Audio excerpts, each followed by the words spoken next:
Hello, AV friends. Welcome to HETMA Presents Chair to Chair, the podcast where I sit down with the incredible leaders driving innovation and community within HETMA, the Higher Education Technology Managers Alliance. I'm Erin Maher-Moran, chair of HETMA's board of directors, and I'm excited to bring you into conversations that go beyond the day-to-day of technology management. In each episode, we'll explore not just what our committee chairs do for HETMA, but who they are as people, professionals, and leaders. We'll dive into their career journeys, the moments that shape their perspectives, and the vision that drives their work in higher education technology. Most importantly, we'll connect their stories to the themes and challenges that matter the most to our community right now. So whether you're a longtime HETMA member, considering getting more involved, or simply curious about the people who dedicate their time to advancing our profession, these conversations are for you. So settle in and let's go chair to chair. In the chair today, I have Stephen Ashby from Riverside City College. Thanks for joining me, Stephen. Thank you for having me. I appreciate it. Yep. So Stephen is HETMA's Education Chair. And so this month's theme is Start Your Engines. New year, same goal. The new year is about a reality check, renewal of focus, and recommitting to professional and personal intentions. Resolve to finish strong. So that's a lot. And I know that it seems kind of odd of me, if for those who do know what the themes are for the entire year, that I would pick this one for the education chair. Because of course, if you look at February's theme, you're like, why wouldn't you pick February? But I wanted to make sure that I got to talk to Stephen before our virtual conference. So we're a little mismatched, but I think also Stephen will have plenty of good things to say about this month's theme, Anyway, but so Stephen, let's start with your journey to Riverside City College and how you found your path into higher education technology. Yeah, I started as an undergrad over at UC Riverside, and of course, your undergrad, you got your little part-time job working in the AV department there. And I had worked my way up to where I was doing the play-by-play for our basketball team. I was the news and sports director there. And so it's kind of like that was the field that I was going into. And then this position opened up at Riverside City College, and it was kind of an interesting opportunity. And so I was like, okay, well, let's check that out. And then now, 26 years later, did that drop me out?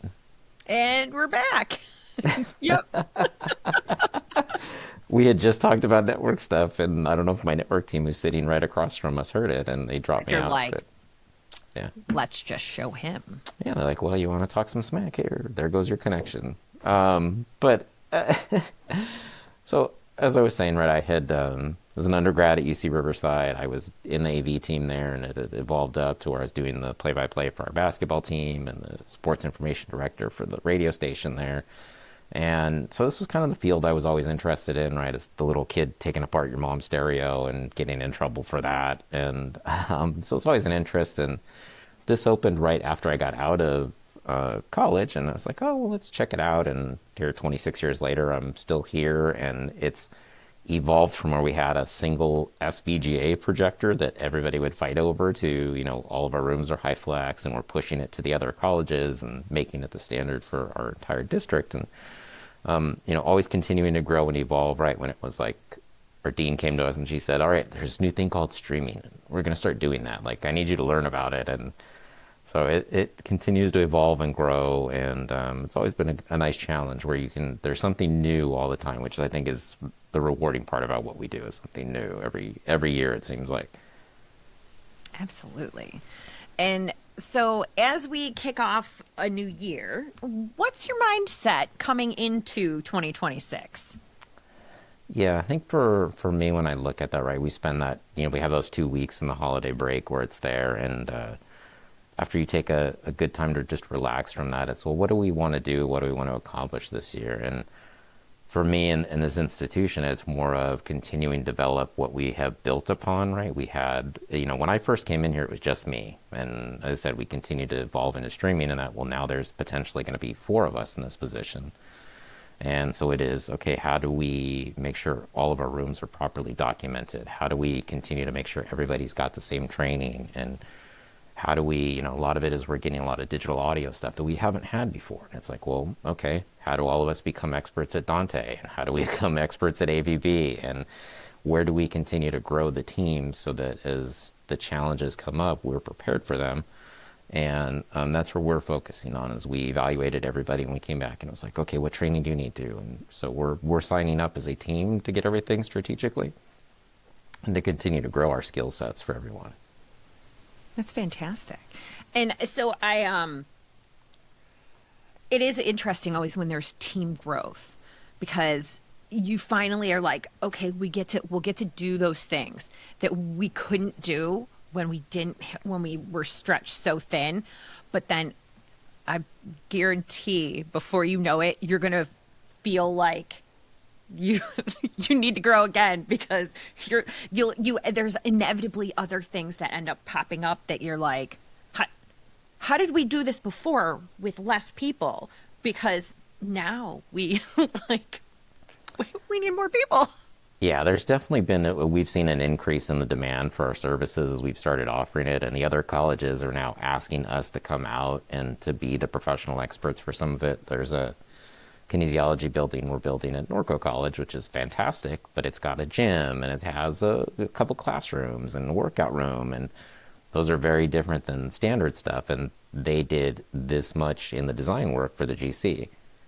And so now as they're laying the foundation this week, they're like, oh, hey, we should get together and start planning. It was like, yeah, 100%. And so we're having to look at all those drawings and go, okay, I guess they want to display here, and basically do the engineering at the as quickly on the backside as we can so we can get it in the project. But we definitely are seeing that scaling up and already going, maybe we need 6 of us instead of 4, but we'll see where that leads. Oh, and I'm sure you'll easily be able to justify it too. 100%, yeah. Yeah, we continue to grow as an institution, and our footprint continues to grow. The more buildings you have, the more professionals you're going to need to support that. Yeah. So with our theme this month being Start Your Engines, New Year, same goal, when you think about your professional goals, what are you recommitting to this year?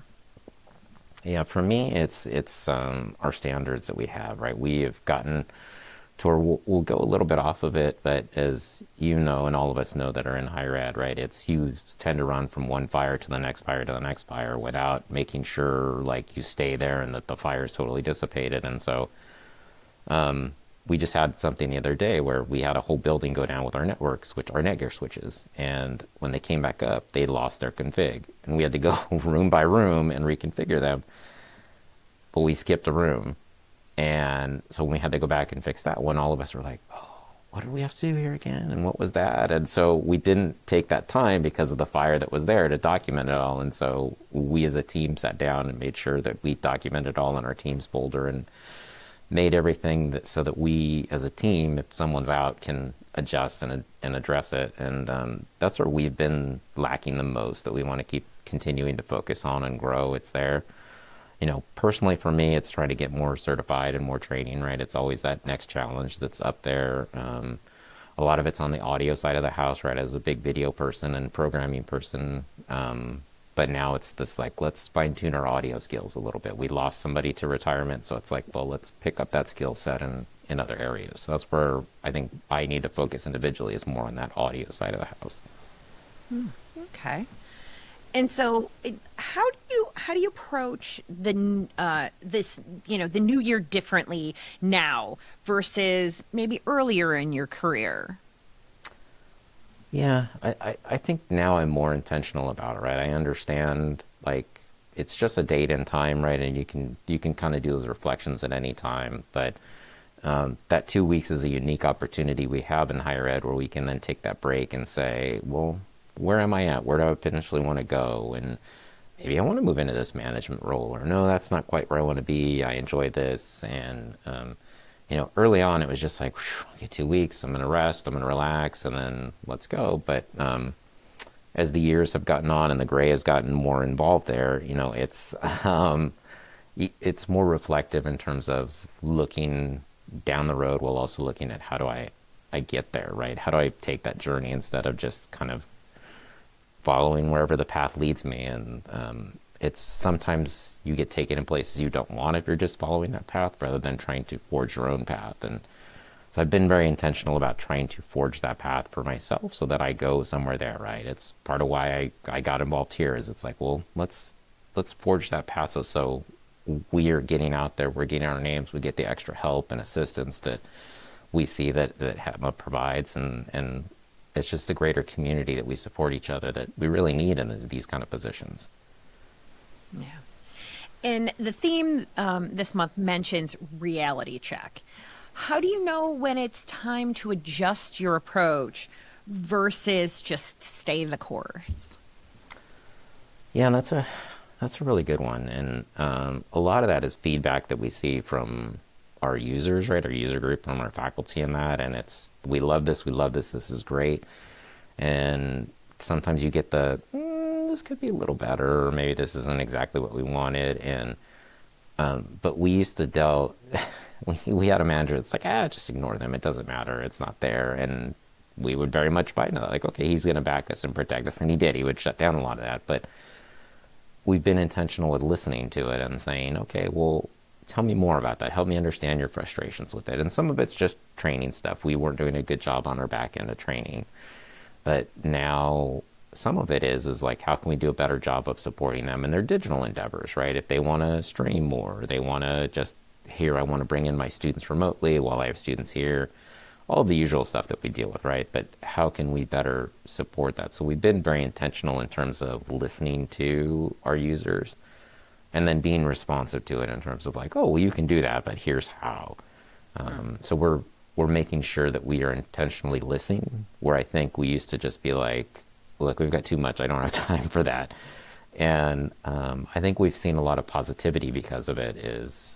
We've seen people pull us into projects where it's like, well, they're the experts. I know they're going to listen to me. Let's give them the time of day and let's listen to them. Yeah, I think sometimes it gets easy to fall into it's the way it's always been done kind of trap, and because we're overworked and overwhelmed, and but that's great that you're being intentional about that. So the theme also talks about finish strong. What does finishing strong mean to you? Yeah. Finishing strong for me is where you can sit back at that project and look at it and you're just like, okay, we're here. We're done. Like, we have our faculty trained, right? That's talking about our training aspects there. We've properly documented it, right? If the room were to be destroyed tomorrow, right, I could basically provide you pictures, drawings, rack elevations, everything that is exactly what we want to do in the new room when it gets rebuilt. And that's where we continue to build on our projects, right? Is it's like, well, here's what we've done, here's our standards, here's it's there. And for years we didn't have that. It was more of the, like you'd said, like, well, this is how we've always done it. Well, we've developed these standards intentionally, but then we get our people involved with it, right? Our user group, our faculty are involved in providing their feedback in terms of, well, here's what we want to see, this is how we would like it.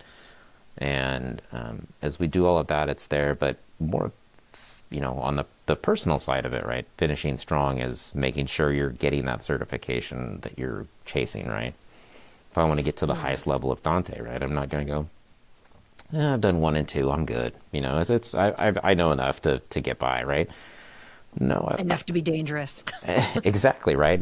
These streams are working, they're kind of talking to each other. We're good. But you want to be that expert to where people understand, and it's not well, who are you and what do you know? It's like, well, yeah, we've been certified, we understand this. So it's challenging yourself to not just, I got to halfway through it, I'm good, right? You get to that top of that food chain and then find what the next challenge is once you're there. Yeah.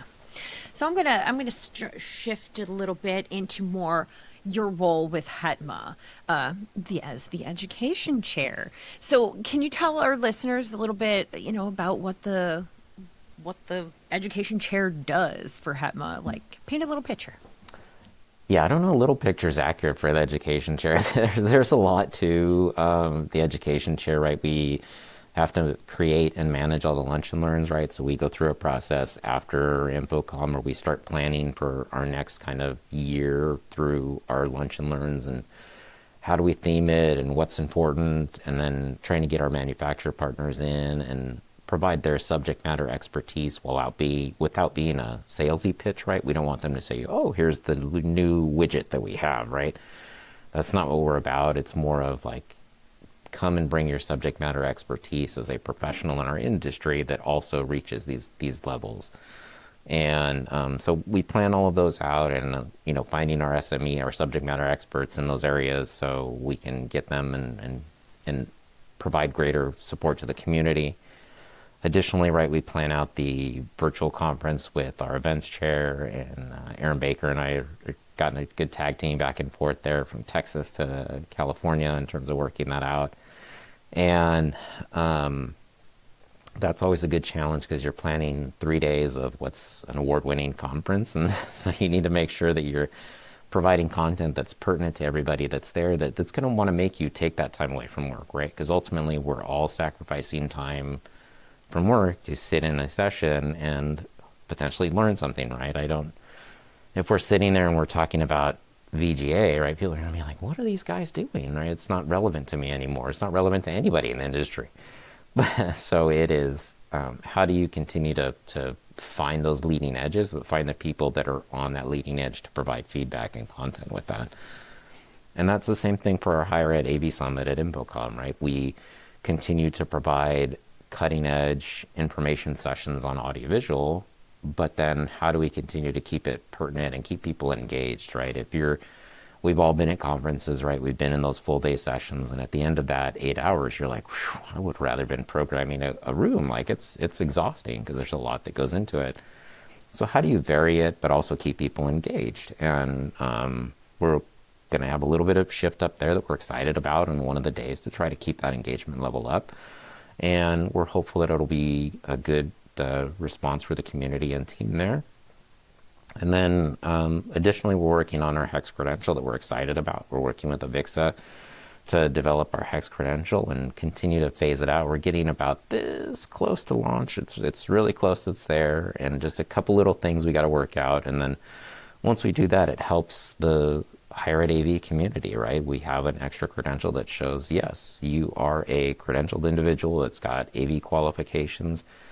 And it provides you that extra little step up if you're looking for a job, or provides you that pathway, right? We're talking about, setting those journeys and starting it over. Well, here's a map that we gave you that can get you to potentially another job or potentially a promotion within your own institution. And the HEX credential is a way that we can provide that, right? And we'll keep, HEX level 2 and 3, but let's get one launched first, and then we can go to the next ones. I'm all about the baby steps. We definitely need to, yeah. Right. Well, yeah, that's certainly not a little picture by any means. And so I think you kind of started touching on it a little bit, but for those who may not know, like, how do you decide, or how do we as a education committee decide, the programming? Yeah, and it's very much a collective effort of the education committee. And so if you don't like what we're doing, like, that's a great chance where we talked about getting feedback from our faculty on classrooms and stuff, right? That's where you as HETMA or even Higher Ed AV, shoot us an email and be like, I really need to know more about, this sort of architecture. I need to know more about, how we monitor rooms, or how are people monitoring their rooms and staying abreast afloat. And so we as a group, we continually evaluate what's out there, what's happening. We look at all of our industry partners and what they're doing and what's coming out. They work with us, and we see our manufacturer partners will be like, here's this new widget we're working on, and it's going to address this little problem. It's like, okay, we probably should have some more educational information about that, because that's going to be a problem. So our education committee does that, and we like to have fun where we'll go out and throw out a lot of varied topics of things and interesting solutions to them. And then, our chair will come back and say, maybe we need to wordsmith that title just a little bit. Maybe we need to work on this and get it in there. But we have fun and are productive at the same time. But it's one of those where we definitely spitball a lot and try to think, what about this? What about that? And we will take a very, we'll take a circular path around the things, and sometimes we drift to other areas, but we always find a good solution at the end because we all have the same focus, right? We all want to find a good solution and ultimately provide something that we all would want to sit into, right? If it's only pertinent to one or two of us, it's not really pertinent to the entire community. But if all of us are like, oh, yeah, I want to learn about that. Yes, let's get something there. Then we know we found something that we want to continue to grow and develop on.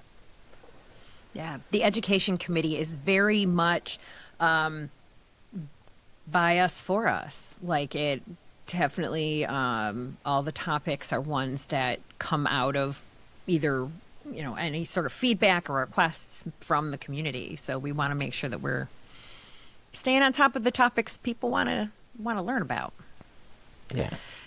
So what drew you to take on the education chair role?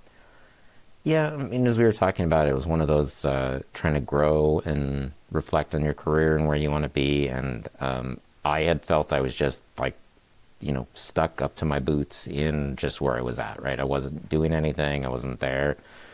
And, some of it was back to what I was saying, where we're, running fire to fire and trying to put things out. And it's like, well, if I don't do something for myself, or I feel like I'm contributing and doing something positive, then I'm not going to grow, and neither is anybody on the team.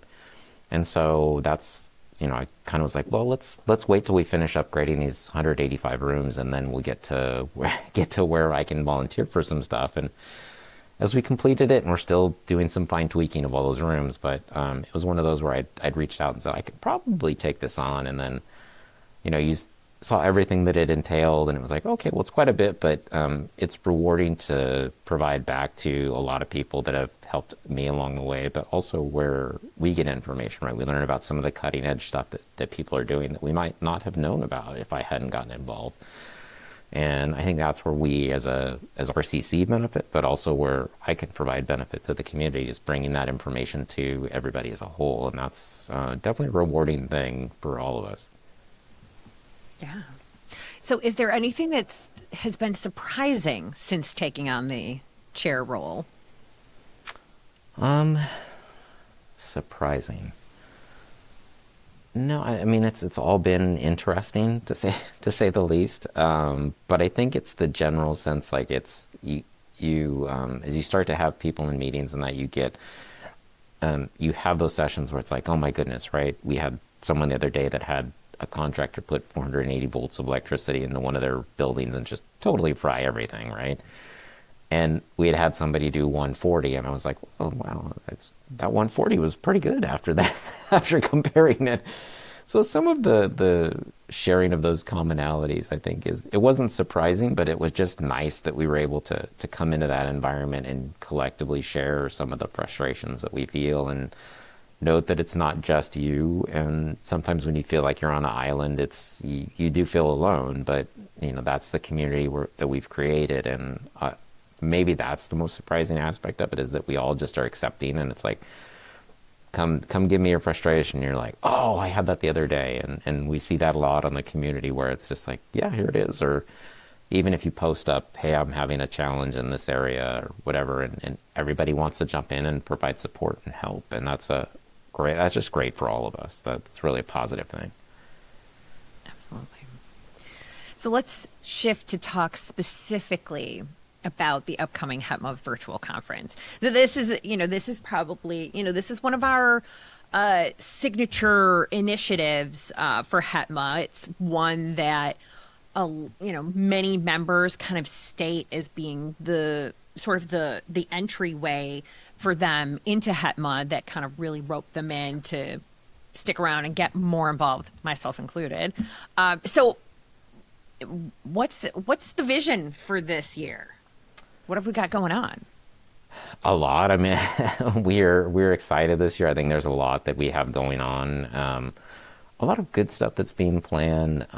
We are definitely looking at some of those challenges, right? When we talk about things that we are doing, there's still a lot of us in terms of AV over IP that are kind of like, okay, I need a little bit more on this. Like, let's dive deeper into it. And we're doing so much with it, right? We're seeing it grow, we're seeing it expand, and it's definitely a positive for us, right? We're looking at some of our design challenges that we have and how do we support those. A little bit in terms of, trying to overcome some of the challenges that we see every day in AV, right? It happens there. So how do we navigate those and address them positively so that it doesn't become a continual speed bump for us? Because we see those from time to time, right? Just move into other days, right? AI obviously is going to have an impact on us. And so we've got some discussions on how that's going to impact higher ed AV. Obviously, we're seeing a lot of stuff that's going to be positive for it, but how do we also make sure that we're being intentional and not just throwing it at everything, right? That can be kind of the challenge there. Obviously, ensuring we're being inclusive of all of our users in terms of assistive listening devices and supporting those and the varying solutions that we see with that and how that's being impacted with digital audio and that. Some tuning up your system and some monitoring of areas, right? How do you get that kind of single pane of glass that we're talking about? You're monitoring everything in one space.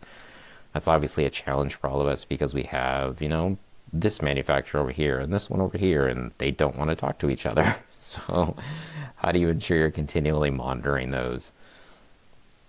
We've obviously got updates on HETMA and where we are at, including our road to 10K there. Ryan's going to provide us with a good update on the podcast. And of course, Erin, you're going to have a opening day, so where we're at HETMA wide. And then we close out with some data analytics. That obviously all of us, right, if we measure our impact, right, that's how we can, for the higher ups, right, the C-suite people that are like, well, why do you need 7 of you? And why do you need this, right? If you have those analytics to provide them like, well, this is our support time frame and this is how we have, and this is how we get to a better SLA, it helps you in terms of advocating for yourself and that. So working on some of those. All of us have got digital whiteboards in some form or space, and some faculty are like, this is the greatest thing since sliced bread, and some of them are like, how do I use chalk on this thing that you put on the wall? And so we're going to definitely try to explore how we can get those faculty that want to use the chalk to use them, but also making sure that we're being intentional with how we're using them. And then all of us have, there's so much new stuff that comes out on a day-to-day basis, and how are we shifting through all of that to make sure that we're finding the right device that fits our needs for what we're doing, or maybe improves upon what we're already doing, right? If I have this new device that's making, my streaming more efficient, or that's making a classroom report better, is that the right device for me? Or do I need to look at other things? And there's 15 of them that do it, right? What are the best that are there, and how do we do all of that? And obviously the highlight of the end of every day is our higher ed AV happy hours. Those are always highlights for all of us. So that's, there's 3 days of fun that is planned out and all of that. So it's, there's a lot there, and a lot of good times. And obviously if there's other sessions you want to see, right, we're in our planning phases for our higher ed AV summit. So if something at virtual conference isn't exactly what you want, well, reach out and we can put it in the higher ed AV summit. Absolutely. And I'm sure that we will be looking to break our happy hour time from last year. I want to say that it was like 7 hours and something. So that Friday was a nice long one. Yeah, but it's always a good time, good conversations, even if you just want to grab a hot beverage and hang out, and it's always a good time to just relax and chitty chat and hear and complain, which I probably do more than I should, but it's always great to have your fellow higher ed people around that get it. it's sometimes very cathartic to just be able to release and vent it out, and everybody's like, oh, same, and I'm sorry you're going through that, and but like, we're at Friday, we're at the end of the week, and it's good, and maybe some West Coast, East Coast coordination, so we can, the West Coasters can take over the happy hour, and we can go on into the night, and that helps us extend that time frame there for sure. Right. Yeah. Because since we intentionally start, kick off everything at 10 a.m. Eastern, so that it's, not too early, for the West Coasters, not too late for the East Coasters, and kind of try and find that happy medium. And there's been talk of potentially, we weren't able to pull it off this year, but next year do a 24-hour virtual conference engaging our EMEA partners and friends to try to just start and keep the conference going all day, potentially doing the same panels or topics, but with different people to get the different perspectives for the regions, because Lord knows even though things are very similar on each side of the pond, things are still different. So it'll be, very interesting to see if we can, what kind of differences there might be. But those are big goals for, for another time. But yeah, so what makes a virtual conference valuable in a world where we can access content anytime, anywhere? Yeah, it's that real-time collaboration that you get with those subject matter experts that are there, right? As you're sitting down and we're all talking about what's going on and what's happening, and if I'm watching a webinar that was recorded 2 days ago and I have a question, I can't get that answer. I've got to go do some extra work to find that answer. Whereas live with our virtual conference, you're like, hey, look, I'm having this problem, or hey, I have used this, and I've tried this scenario and it's not working out, right? How do I pivot and adjust, right? We're talking about monitoring a single pane of glass. Well, all right, I've got these 2 different products and they're not talking, and so how do I get that going? And I've tried this and tried that. What other things have been out there? You're not only learning from the subject matter experts that are there, but if you've had challenges with what they're suggesting, right, you can then ask those open questions like, here's a challenge I've been having, right? So you get that kind of live interaction that you would get if you were sitting at InfoComm, right, and you were at our Higher Ed AV Summit, and you're sitting there, instead of raising your hand in a physical sense, you're virtually raising your hand and saying, I've kind of had issues with that, or you know what, I disagree with you and the impact that AI is going to have on higher ed AV, or whatever it is that you want to chime in about. You have that opportunity to live interact with a collaborative community that all has a common goal. Yeah. And especially since we're able to use the Zoom platform, it helps a lot with accessibility issues. And for those people who can't necessarily get to InfoComm or any of the big trade shows, you can still take part in some of these great conversations and networking without the cost of having to fly or just having to go and sit in a room somewhere at a convention center or conference center for a day. We set it up very flexible, so people can turn off their camera and take care of what they need to do while still paying attention. And and we definitely encourage everybody to take part in the coffee hours in the morning and the networking lunch in the middle, because it's great.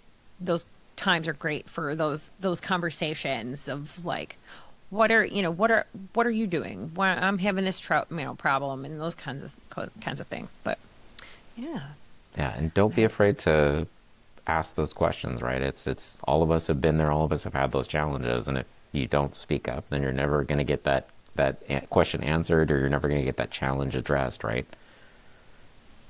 Yeah, no, absolutely. And all right, so a little like not a speed pitch, but like, so for someone who has never attended a HETMA virtual conference before, what would you tell them to convince them it's worth their time? Yeah, another good one there. I would say the virtual conference is worth your time because it's that like-mind collaborative of people that genuinely want to do something better, right? We're all in this not because it's out for our own, I'm not trying to sell you anything, right? It is, how do we collectively help each other as an alliance, right? That's why it's higher ed, it's Tech Manager Alliance, not association, because we're all there helping each other to try to get better. And this is our avenue and our platform to be able to do that interactively, right? It isn't where, again, you're sitting on a sideline or watching something from 5 days ago, or you're hearing a sales pitch. This is, okay, how do I do this? And you mentioned the networking opportunities, right? That's where we can connect with people individually, but also at our networking lunches, right? Our manufacturer partners will be there, and you can say, hey, so-and-so, I really want this feature in your product. Why don't you have that? And I say, well, it's on our roadmap, I swear. I don't know where, but it's on our roadmap, or they can potentially get it onto a roadmap. And those are instances you might not normally get when you get to sit down with them. And so it's beneficial for us to also sit down with our partners there and to have that. And again, as we said, like the end of the days, it's kind of cathartic to just be able to say, oh my goodness, you won't imagine what's happening. And if for nothing else, you get that little collaborative therapy session that is the higher ed AV happy hour. Yeah. So what trends are you seeing in, what higher education technology professionals need to learn or develop? Yeah, a lot of it is our digital skills. It's there, right? And if we're looking at our networking piece where it used to just be, I plug it in, submit a work order, or somebody else is taking care of it. And that's not the reality of what we deal with now. Everything that we do runs on a network, and it's there. And if we evaluate products, our network team and us have to get together to test it and ensure that it's working, or we're actually doing program. Like we all have, I'm sure a lot of us have Netgear switches or any sort of AV switch in our racks that are running our Dante streams, they're running our AVB, they're running our products. And that wasn't something we saw, for a long, long time. But we, as a unit, are seeing that, and we're seeing the growth there. But we're seeing our rack RU shrink, right? We're seeing things go virtual. We're seeing things go to the cloud.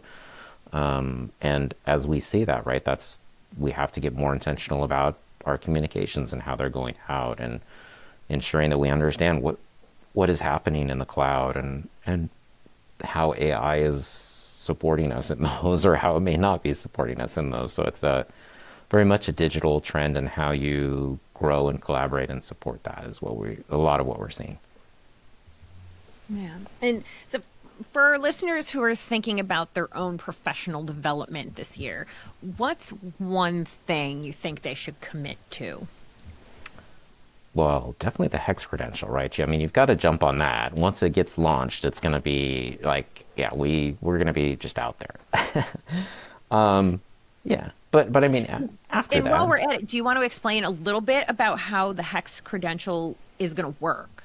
Like how they acquire this? Yeah, so for our HEX credential, we have vetted a lot of the education that's out there, a lot of the certifications that are out there.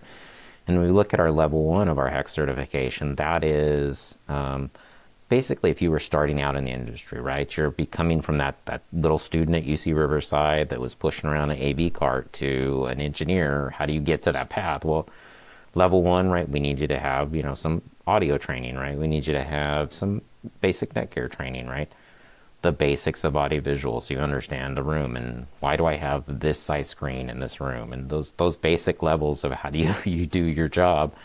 And so our education team and HETMA as large vetted out all of those certifications, and we created what we thought were basically 6 essential ones for you to go through and complete. And then there are additional optional ones that are 12 hours of additional certification training that you can submit that would then make you HEX credential. You'd be a HEX credential individual. And then as we develop level 2, we'll continue to increase those skills and those skill sets and varying skill sets. We might have a network pathway, or we might have a digital video pathway. We're still kind of looking into the future while also making sure that we're getting our launch date that's there and that's applicable in that. And it's good because we're leveraging education that's already established by a lot of the manufacturers and partners that we, many of us already use, that have really good basics and skill levels and things that you'll easily apply to. So it's not like we're saying, take these obscure things for the sake of taking them. They're all very applicable things. Yeah, it's definitely going to help you whether you've already been through it or done that expertise, or whether you're, again, looking to grow your skills and continue on a pathway to a certain position. Yeah. What would be your best advice for setting professional intentions that stick? Ooh, the ones that stick, right? We all set things, but whether they stick or not, I think that's the tough one. I think that's where you find an individual, or you find a mentor, or even a partner in your office, right? You collaborate with them, and it's you have that accountability partner, right? Or even if you're your partner, right? Have your partner kind of, here's where I want to go to. Okay, well, how do you go there? Like, how do I help support you get you to that, right? When my wife was going through her doctoral program, she's like, there are weekends I'm going to need you and the child out so I can work on my stuff and I can work on my dissertation. And so we were at Disneyland or your baseball games just to help her get to her goal. But we made sure when we got home, it's like, did you get your project done? And my son was very good about making sure that he would bring her things. And it was like, here, I brought you this candy from Disneyland or whatever. So it was like, did you do your thing? Okay, Mom, here you go. Like, you get your treat, which I thought was really cute that he wanted to do that. And you can do that for your partner at work as well, right? If it's there, but find someone, right? And even our own community, right? You can be like, hey, I need a mentor on networking, and how do I do that, right? And somebody will be there to try to help you and guide you through that, right? We do a good job with our PRISM scholars in terms of the mentor or mentee. But if you're not a PRISM scholar, right, that doesn't mean that there isn't anybody that can't do that. If you need assistance, right, it's reach out and say, hey, I really want somebody to help hold me accountable. We do that on our personal lives sometimes when it's like, I need a workout partner. Like, I need somebody to go to the gym, like, hold me accountable to go to the gym. Yeah. Okay, yeah. Well, let's do that. Accountability buddy. Exactly, right. Let's do that on our professional level with what we do and some of those. So if you can find that individual that will hold you accountable for that, that's a fantastic way to keep going for it. And we've seen it in personal areas, and so it's time to maybe phase that in our professional environment as well. Yeah. So looking beyond this year's virtual conference, where do you see HETMA's educational programming evolving? Yeah, I mean, definitely we talked and maybe about expanding Higher Ed AV Summit into something bigger than what it was, and there's some challenges there with logistical and that, but I think if we continue to offer quality programming, perhaps as you said, right, let's expand virtual conference to a 24-hour thing where we are there. As I have my community is international, how do we grow it internationally, right? Do we host a virtual conference that is strictly for our international community, be it in Europe or in Asia? How are we supporting our people in those areas and that? I know there's a group of us that's going to be at ISE, and there's a lot of people that are in Europe that could benefit from this collaborative environment. And so how do we build on that and continue to grow there? Obviously, continue to expand our lunch and learn offerings, and maybe even we start to host not just road shows, but our own little, we have one-day summits with a lot of the AV manufacturers. You'll see that, right? Maybe that's where we take it for HETMA and education. We have a education day in an area, and we kind of experimented that early on, and we did something in Southern California this year, but it can't just be Southern California because I'm here, right? It's we have to have that across the nation, and then and our partners in Europe in that, and so expand those in-person offerings, because sometimes, as we talked about, right? It's you may turn your camera off and you're working on programming this room while you're listening to this webinar, but to get out of the office and to be able to focus on you for a day and an offering, that's a valuable thing to do. So I would say that's probably where we should start looking to explore some of those opportunities. And I'm sure our manufacturer partners will help us in terms of locations and efforts and setups and that. So yeah, for sure. Absolutely. So before we wrap up, what's one thing you want people to remember as they start their engines for 2026? Yeah. One thing to remember is you've got to, it's the tough one there, right? As we were starting the recording, this is not where my forte is, right? I don't enjoy we all like to be behind the mixer, right? Behind the closet, kind of the Wizard of Oz approach of that. But if you don't come out from behind that curtain and get more involved and become more, right, you don't start your engine, right? You aren't involved in a race if you're running by yourself.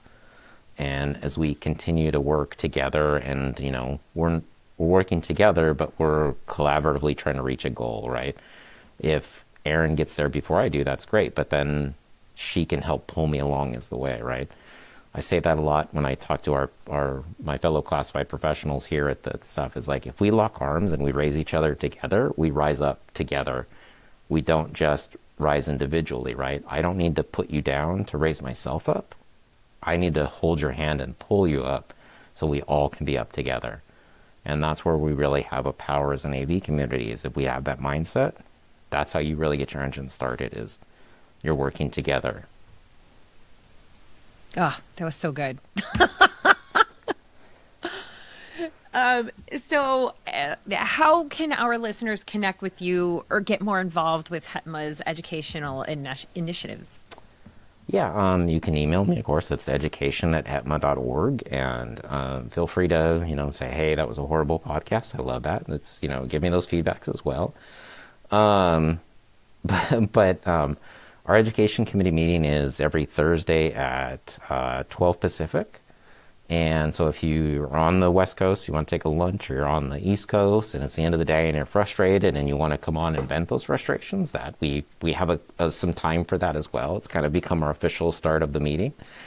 But that's how you get involved, is to come there and say that. And it would be, if you have a particular topic you want more discussion on, by all means, we could use you as a moderator for a lunch and learn session, or you can step out to be, moderator on a panel at the Higher Ed AV Summit.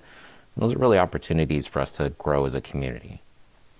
Absolutely. We're always looking for new voices too, because people have heard enough from me, so we want other people's voices out there.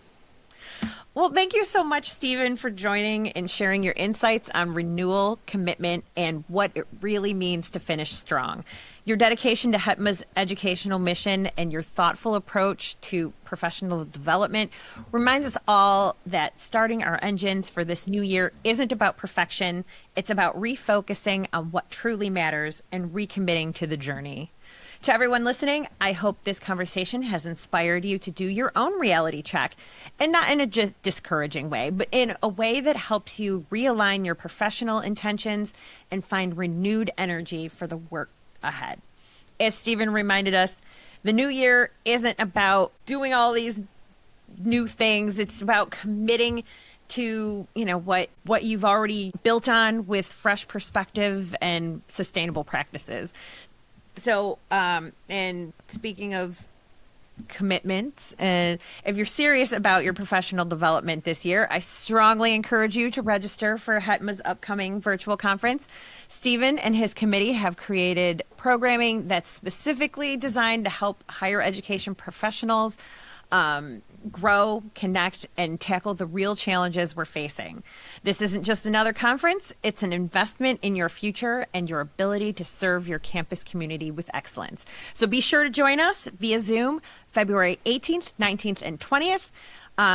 I'll be kicking things off by moderating the State of HETMA with our board of directors, and you can find the registration info on the HETMA community. So whether you've been to our virtual conference before or this is your first time, make this year the year that you prioritize your own learning. Start your engines by showing up for yourself and your professional growth. Next month, I'll be exploring the theme oil change, time to level up, with another amazing HETMA leader as we continue this journey together. So until then, keep your focus renewed, your commitment strong, and remember, you don't have to have everything figured out. Just keep moving forward, keep learning, and finish strong. I'm Erin Maher-Moran, and this has been Chair to Chair. Thanks for listening. Thank you for tuning in to HETMA Presents. This show is a production of Higher Ed AV Media. Please visit higheredav.com to learn more about this show and a host of others. The views expressed here are not necessarily those of our respective institutions, employers, or sponsors. We'll be back soon with another installment of HETMA Presents.